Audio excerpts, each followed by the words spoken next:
Hello there, ladies and gentlemen, and my name is Dude the Dutch, and well, it's been a long time since my last video, and well, this is going to be the first of maybe possible more of game reviews I'm going to do. This is new, so I'm going to do this more of these. Well, the first game that we're going to do is the one you'll be seeing in the background playing, which is Diablo 3. Came out quite a long time now already, quite some time back now. I decided to do the review now. I've just, well, barely been busy with anything because I don't know, mostly because I haven't been getting many views for any of my Mass Effect videos, which possibly may get a review as well as other games that I've bought and played in this year, and also were of this year. So, well, let's start with Diablo 3. Well, I'm just gonna base this down on the game trailer types, which is story, gameplay, design, and presentation. So, well, let's start with the most basic things, which is, of course, well, the story of the game. The story of the game is being driven mostly through. Most of the storyline is being explained through, well, beautiful cinematics and some shortcut cinematics in the game. The world that is played in is, of course, once again Sanctuary, as the other two games, and it's once again you as the unknown protagonist. Voiced though, but doesn't have much to say though. Completely designed with the idea of you going to defeat the great evil that threatens Sanctuary. The game itself, there's a little bit of a personal bit to this because it's mostly just trying to defeat the evil that threatens the world. Most of the the characters themselves are not interesting. Most have a very shallow view. The most interesting characters would be the followers that you gather throughout the game, which there are free of, which you can take along for during your combat, which have their own little personal story which you can follow. There's no like special quests with them. They're basically just a little bit of extra support.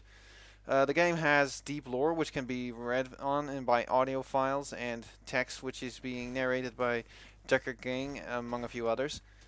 The game itself, once again, is, but most important of all, to me, story is important if it's a game with a single-player campaign, which it can be focused on, or something with a story-based co-op system. The story itself has enough tangibility to keep you playing from beginning to finish and keeps you some interested. There are obvious plot twists, and well, the ending can get a bit. The game ends. It's a traditional kind of well, let's say fantasy style, still quite dark, but not really too evil. Well, let me think for a moment. The characters themselves, once again, don't have too much depth to themselves. There is no personalization, there are no moral choices, which has always been known in the Diablo series. And, well, the game has always been based around the idea of horrible, well, slaughtering of horrible monsters, which is point 2. Design. The game's design has always been what every Diablo or dungeon crawler has been designed. Kill horrible monsters and get fat loot along the way. The game itself, its design has changed from the old games. I've never played it, but I've seen a lot of it, so I can give you most promising change has been mostly with the UI. UI is still slick and traditional. You still got your health bar and your resource bar, depending on what kind of class you use, what you have.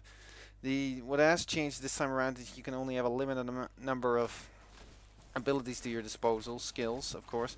These abilities are of course connected to the left and right mouse button, as well as the 1 through 4 number keys. There's no more than that. I think the reason that they went for that design is to keep you more personalized. That you need to make more choices about the best kind of combination of abilities rather than having an entire keyboard full of all these abilities. The game's design, of course, once again, like I said, is slaughtering of everything that looks nasty at you. It's done this beautifully, of course. The gameplay design, it runs smoothly. Engine is well done. The graphics department could have done maybe a little bit better, but it still looks great for a game that's been in design, that has been, of course, been known to come since, well, since they announced it. It's almost 11 years about, give or take. The game is still well done. It has a great combat system involved, still the traditional.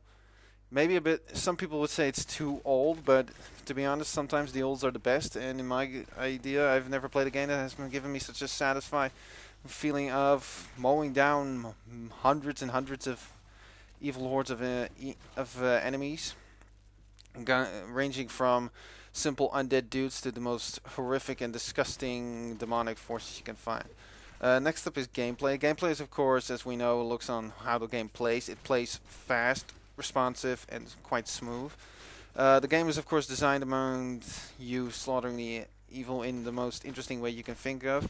And this is then, of course, very well supported by the 5 classes. There is in total Barbarian, Monk, Demon Hunter, Wizard, and Witch Doctor, and all 5 in a way play in their own style. No 2 classes play the same. I haven't played with all the classes, but I can give you a laydown of how they all play.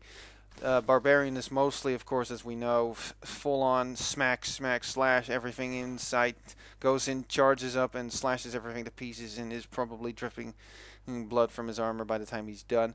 Well, Demon Hunter is very much a ranged design, mostly within the idea of a ranger type. They are designed in the way of staying at a distance, using all kinds of mechanical devices and ranged weaponry to stick their enemies full with arrows and explosives and whatnot. The monk is designed among more of a combination of a paladin and a rogue, using quick, fast strikes, along with some sort of form of holy energy that they're using to destroy their enemies. It's very much into the agility and dexterity. Wizard is mostly just designed around the idea of unleashing hell on your enemies with arcane powers, shooting lightning, fire, ice, whatever you can think of. The wizard can probably do it. Witch Doctor is in the design of a kind of more like African-styled necromancer, summoning undead creatures, as well as using horrific types of magic abilities such as poison, acid, poison clouds, fire bombs, unleashing a horde of zombies on the enemy, that sort of stuff.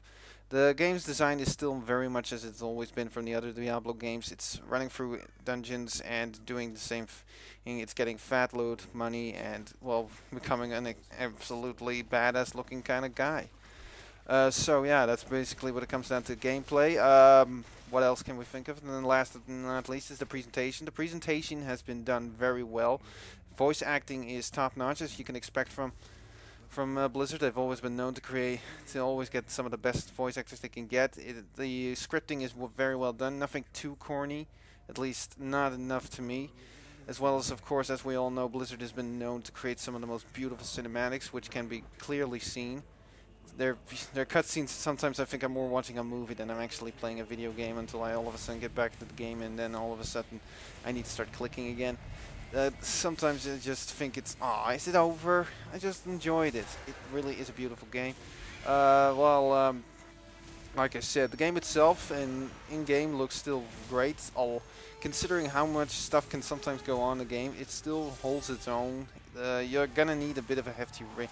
You don't need a beast rig to run this game. I'm still just playing this game on my laptop, and mostly when everything goes to hell is, well, till now I've never really gotten into a situation where it's gone to hell. So in my honest opinion, it works just properly. Well, that's basically what I think. As I said, the game works, and just plays fantastically. And that's basically what I can say about Diablo 3. It's a hell of a game, and I'm enjoying it immensely. So in the future, I might be planning to do more of these reviews of other games, such as, of course, as you know, Mass Effect 3, and another game that I've shown nothing of, which is Kingdoms of Amalur. It's possible, depending on how much views this review gets. Probably not much, but we'll see. And if it can happen this time around. So, thanks for watching, and subscribe, rate, comment. I don't care. Just please help me with this. I really want to become someone. Peace out.